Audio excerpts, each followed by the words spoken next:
একদিন মায়ানবী হযরত মুহাম্মদ সাল্লাল্লাহু আলাইহি সাল্লাম জঙ্গলের পাশ দিয়ে হেঁটে যাচ্ছিলেন। তখন দয়াল নবী দেখতে পেলেন এক ইহুদি এক হরিণকে বেঁধে রেখেছেন। হরিণটি দয়াল নবী মুহাম্মদ সাল্লাল্লাহু আলাইহি সাল্লামকে দেখার পর সাথে সাথে বলে উঠলেন, ইয়া রাসূলুল্লাহ, ইয়া হাবিবাল্লাহ, আজ সকালে আমি আমার বাচ্চাদেরকে বাসায় রেখে খাবার অন্বেষণের জন্য বের হয়েছিলাম। হে আল্লাহর নবী, এমন সময় ইহুদি আমার সামনে আসে এবং আমাকে বন্দী করে ফেলে। সকাল থেকে এ পর্যন্ত আমাকে বন্দী করে রেখেছে। ইয়া রাসূলুল্লাহ, আমার দুধের বাচ্চা রয়েছে।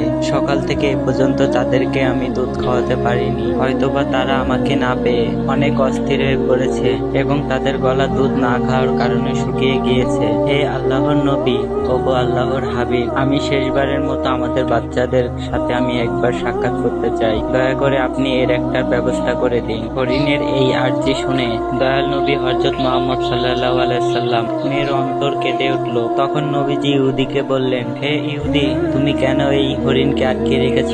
তখন ইহুদি বলল, আমি এই হরিণটিকে শিকার করেছি, আর জঙ্গলের প্রাণীদের শিকার করা তো বৈধ, তাই আমি এই হরিণকে আটকে রেখেছি। তখন হযরত মুহাম্মদ সাল্লাল্লাহু আলাইহি সাল্লাম বললেন, হে ইহুদি, তুমি কি দেখতে পাচ্ছ না এটা একটা মা হরিণ এবং তার স্তরে দুধে পরিপূর্ণ। সে তার বাচ্চাদেরকে দুধ না খাওয়ার কারণে অনেক কষ্ট পাচ্ছে, তুমি তাকে ছেড়ে দাও। তখন ইহুদি বলল, আমি এত কষ্ট করে তাকে শিকার করেছি, আর আমি তোমার কথা মতো তাকে ছেড়ে দেব?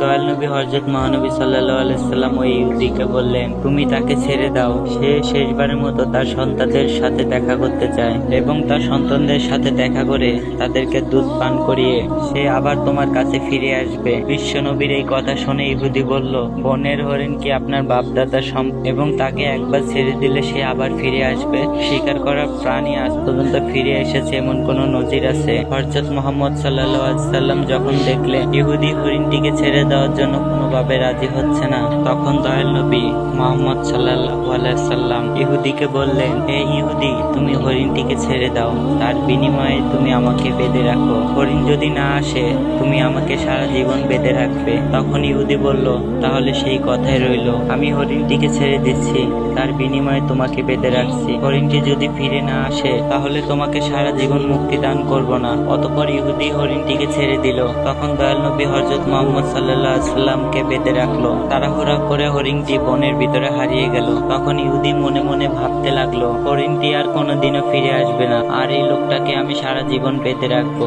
এই লোকটির চেয়ে বোকা মানুষ এই পৃথিবীতে আর একটাও নেই। একটি বনের হরিণের জন্য তার নিজের জীবনটিকে বিপদে ফেললো। বনের হরিণটি দৌড়াতে দৌড়াতে তার সন্তানদের কাছে পৌঁছে গেল। তখন বনের হরিণের বাচ্চাগুলো জিজ্ঞেস করতে লাগলো, আম্মা জান, আজ সকাল থেকে আপনি কোথায় ছিলেন? আমরা আপনার জন্য অপেক্ষা করতে করতে ক্লান্ত হয়ে পড়েছি। আমরা আপনার দুধ পান না করে আমাদের গলা শুকিয়ে গিয়েছে। তখন মা হরিণটি সন্তানদেরকে বলল, ও আমার সন্তানেরা, তোমরা জীবনের শেষবারের মতো আমাকে দেখে নাও এবং আমার দুধ পান করে নাও, আর জীবনের শেষবারের মতো তোমাদের সাথে হয়তো আর কোনোদিনও দেখা না হতে পারে। তখন হরিণের সন্তানেরা তাকে বলল, আম্মা জান, কেন আপনি এই কথা বলছেন? কেন আপনার সাথে জীবনও দেখা হবে না? মা হরিণটি তাদেরকে বলল, ও হে বৎসরা, তোমরা তাড়াতাড়ি করে আমার দুধ পান করো। আজ সকালে যখন খাবার অন্বেষণের জন্য বের হয়েছিলাম, তখন এক ইহুদি আমাকে বন্দী করে ফেলেছিল।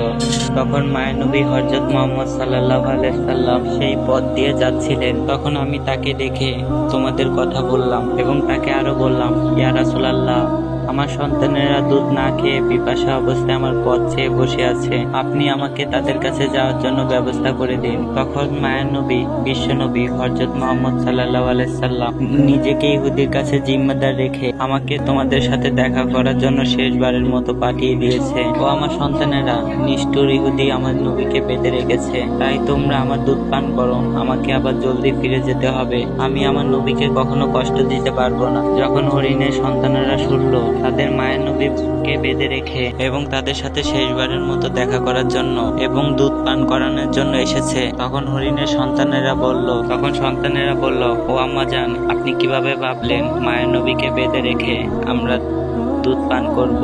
আপনি চলুন, আমরা আপনার সাথে যাব।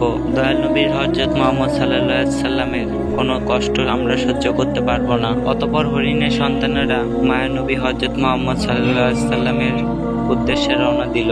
ওদিকে হরিণী কিছুক্ষণ আসতে দেরি হয় ইহুদি মোহাম্মদ সাল্লাল্লাহু আলাইহি সাল্লামকে বলতে লাগলো, তোমার মতো বোকা মানুষ আমি আর এই পৃথিবীতে একটাও দেখিনি। বনের শিকার করা প্রাণী তাকে ছেড়ে দিলে কখনো ফিরে আসে, আর একটা বনের হরিণ এর জন্য তুমি আমার কাছে বন্দি রেখেছো। কিয়ামত পর্যন্ত এই হরিণ আর কোনোদিনও ফিরে আসবে না, আর কিয়ামত পর্যন্ত তুমি আমার কাছে আর কোনোদিনও ছাড়া পাবে না। তখন দয়াল নবী হযরত মুহাম্মদ সাল্লাল্লাহু আলাইহি সাল্লাম ইহুদির এই কথা শুনে বললেন, ও হে ইহুদি, তুমি একটু ধৈর্য ধারণ করো, হরিণ অবশ্যই আমার মায়ায় তোমার কাছে ফিরে আসবে। হযরত মুহাম্মদ সাল্লাল্লাহু আলাইহি সাল্লামের এই কথা শুনে ইহুদি বলল, হে মোহাম্মদ, তোমার এই অলিক কল্পনা ছেড়ে দাও। আমি দৃঢ় বিশ্বাসের সাথে বলছি, এই হরিণ আর কখনো ফিরে আসবে না। এইভাবে আরো কিছুটা সময় চলে গেল, আর ইহুদি মনে মনে ভাবতে লাগলো। তখন ইহুদি মনে মনে ভাবতে লাগলো, মোহাম্মদকে আটকে রেখে তার সঙ্গীদের কাছ থেকে অনেক মোটা অংশের কিছু অর্থ বাগিয়ে নিতে পারবো। বনের হরিণ কি কখনো কারোর মায়ায় ফিরে আসে? এই লোকটা একটা বেকুব ছাড়া আর কিছুই না।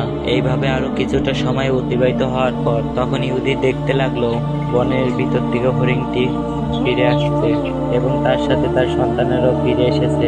এই দৃশ্য দেখে ইহুদি অত্যন্ত অবাক হয়ে গেল। তখন দয়াল নবী বিশ্বনবী হযরত মুহাম্মদ সাল্লাল্লাহু আলাইহি সাল্লাম হরিণটিকে জিজ্ঞাসা করলেন, তুমি তোমার সন্তানদেরকে কেন নিয়ে এসেছো? কথা তো ছিল তুমি একাই ফিরে আসবে।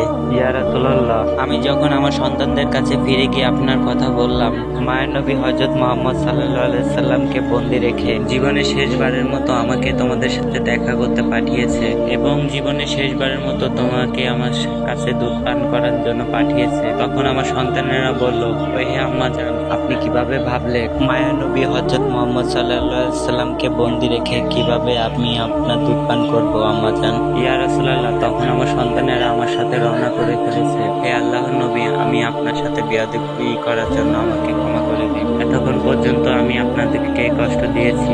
অতঃপর ইহুদিকে লক্ষ্য করে বিশ্বনবী বলতে লাগলেন, হে ইহুদি, এই নাও তোমার শিকার করা হরিণ আবার ফিরে এসেছে, সাথে তার বাচ্চাও এসেছে এবং তাদেরকে তোমার কাজে ব্যবহার করতে পারো। আর তুমি এই কথা মনে রেখো, আমি সত্য নবী, আমি পৃথিবীর সবার নবী। উক্ত কথা বলে দয়াল নবী হযরত মুহাম্মদ সাল্লাল্লাহু আলাইহি সাল্লাম চলে যেতে লাগলেন। তখন ইহুদি পিছন থেকে দয়াল নবীকে ডাক দিয়ে বলতে লাগলেন, ইয়া রাসূলুল্লাহ, ইয়া হাবিবাল্লাহ, বনের হরিণ যার মায়ায় ফিরে আসে আমি বুঝতে পেরেছি সে আল্লাহর নবী ছাড়া আর কেউ নয়। হে আল্লাহর রাসূল, আপনি আপনার হাতে হাত রেখে কালেমা পড়ে মুসলমান করিয়ে দিন। এই হরিণটি আমার আর দরকার নেই। হে মায়ের নবী, আপনার চরণ তলে আমাকে একটু ঠাঁই দিন। অতঃপর হযরত মুহাম্মদ সাল্লাল্লাহু আলাইহি সাল্লামের হাতে হাত রেখে কালেমা পড়ে মুসলমান হয়ে গেল। সুবহানাল্লাহ।